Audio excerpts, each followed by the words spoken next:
Residents in the school district of La Crosse have an important decision to make when they go to the polls this coming November. The Board of Education is asking for approval to borrow $15.7 million to build a new school on the city's north side. Superintendent Randy Nelson. In the broadest sense, geographically, in many ways, it doesn't make a lot of sense to have two schools within 8 blocks of one another. You wouldn't do that in business. You wouldn't be competing against yourself in that way. So from that way, it makes some sense to pull these together in one place. But at the same time, because we do have these campuses, they are 8 blocks apart. We are currently busing kids between these 2 campuses so that we can support our parents best for a daycare perspective and picking up their children before school and after school. We also have sometimes combined some classes and combined some grade levels in ways that we wouldn't really have to do if we were able to pull this together in one building. Northside Elementary Principal Laura Huber travels between the school's 2 campuses multiple times each day. While she has worked tirelessly to ensure the school functions as efficiently as possible, she knows that one new building would allow the staff to become even more effective in their delivery of instruction for Northside Elementary students. We've got 3 LMC specialists that work across both buildings. We have 3 music teachers that work across the buildings, 3 art teachers that work across the buildings, 3 PE teachers that work across the buildings, and that becomes a very big scheduling challenge for us because when they're not with us, they're in other buildings, and I have to ask other principals to be considerate of what I will need in terms of making this work across my 2 buildings. It's a challenge, and in some cases we have situations where we are not utilizing our staff resources as well as we could if we were under the same building. And instead we have some overlap in some areas, and it's completely unavoidable. Kelly Mayer, a Northside Elementary parent, has students that attend both of the school's campuses.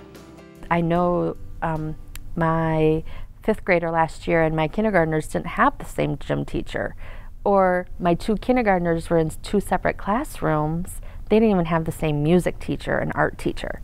A community survey the Board of Education conducted last spring showed that school district residents support building a new elementary school over repairing the 2 existing schools by more than a 2-to-1 margin. The community survey results, a commitment to improving instructional effectiveness, and the repairs estimated at over $6 million at the Franklin and Roosevelt buildings have convinced the Board of Education to once again ask voters if they would prefer to support building a new school on La Crosse's north side. Both Franklin and Roosevelt schools are old, inefficient buildings with structural challenges and outdated mechanical systems. Buildings and Grounds Supervisor Joe Ledvina showed us a few examples during a recent tour. The kitchen at the Roosevelt building was built in 1931. It is located in the basement of the school, lacks proper ventilation, and is too small for even a dishwasher. Over 200 kids are served out of that kitchen. Not much larger than what you would find in your home.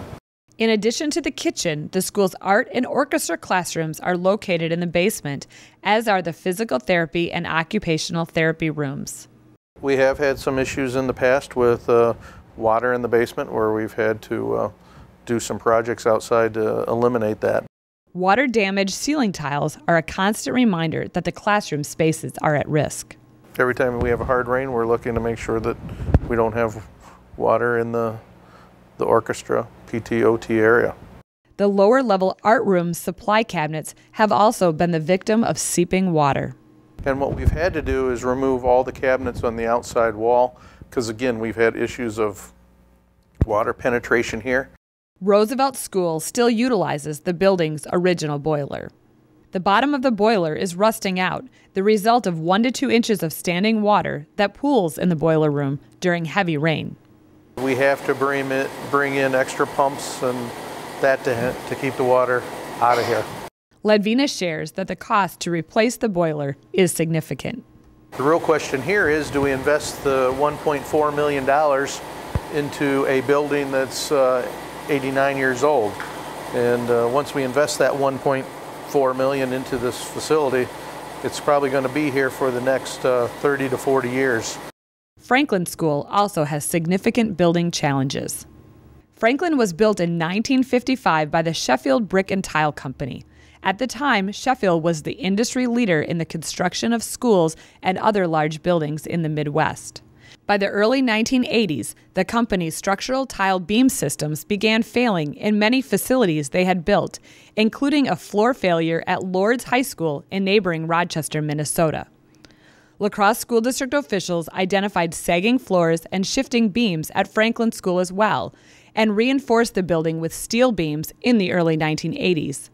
Since that time, the school has continued to deal with shifting and uneven floors. Ledvina shows how the sagging floors allow a marble to roll easily across a second-story classroom floor. We believe it's safe, but the real issue is if you walk in here, and you can't see it on camera, but if you walk in here, someone's walking, the floors are unlevel. There's been a level of give that's happened in the floor. Both the boiler and HVAC systems are original to the Franklin building.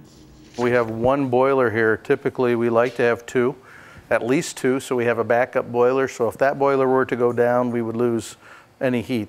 Ledvina estimates that updating Franklin's HVAC will cost approximately $1.1 million, assuming the project wouldn't experience any unforeseen challenges due to the reinforced beams that run throughout the school. Student safety in regards to bus lanes, parents dropping off and picking up their children, and students who walk to and from school has become a growing concern in recent years. The district's capital improvements plan identified this issue several years ago, but limited funding has not allowed it to be addressed. Principal Laura Huber explains. Some of the challenges that we have to plan around, including arrival and departure and recess time on the Franklin campus. For example, the street on Kane Street is narrow. We have a lot of buses coming in there and parents that want to pick up and drop off.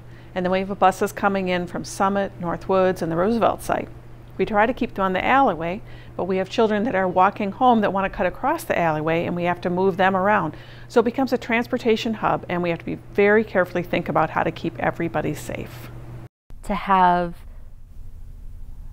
my fifth grader here, and then I had two girls in kindergarten and two children in preschool.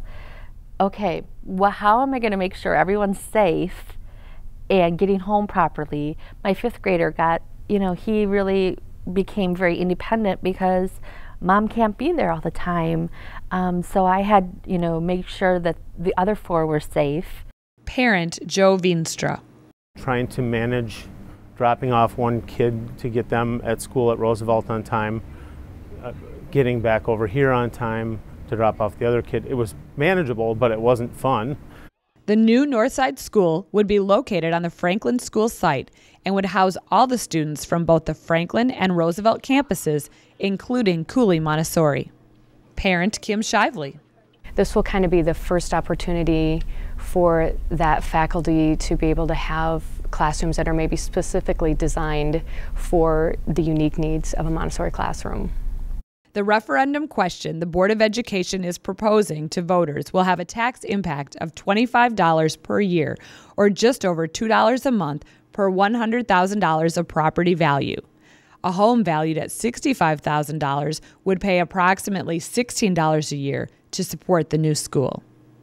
City Councilwoman Sarah Sullivan chairs the city's Neighborhood Revitalization Commission. I just think neighborhoods are often really revitalized by having a good school in the middle of them, because I think neighborhoods very core are founded in young families with children. Now, you don't have to have every house filled with a young family, but sort of the combination of older residents and young families. And families are not going to want to live in neighborhoods unless there's a good school that's available to them for their children. Sullivan, also a social scientist and university professor, found research that supported her belief that new schools positively impact neighborhood revitalization. What they found is that good schools actually enhance even property values in a neighborhood. And they demonstrated this by showing that when schools were rated as average, good schools, that property values typically were just based on the physical characteristics of the property. But when there was a really good school in the neighborhood, that the property values were enhanced by that, I guess you call it an intangible, because people wanted to live close to that school and were actually willing to pay more for a piece of property close to a good school. I can see a rainbow. District residents have an important decision to make on November 6th when they go to the polls. Is now the time to build a new school on the city's north side? Or do residents want the district to reinvest in the 2 existing north side schools?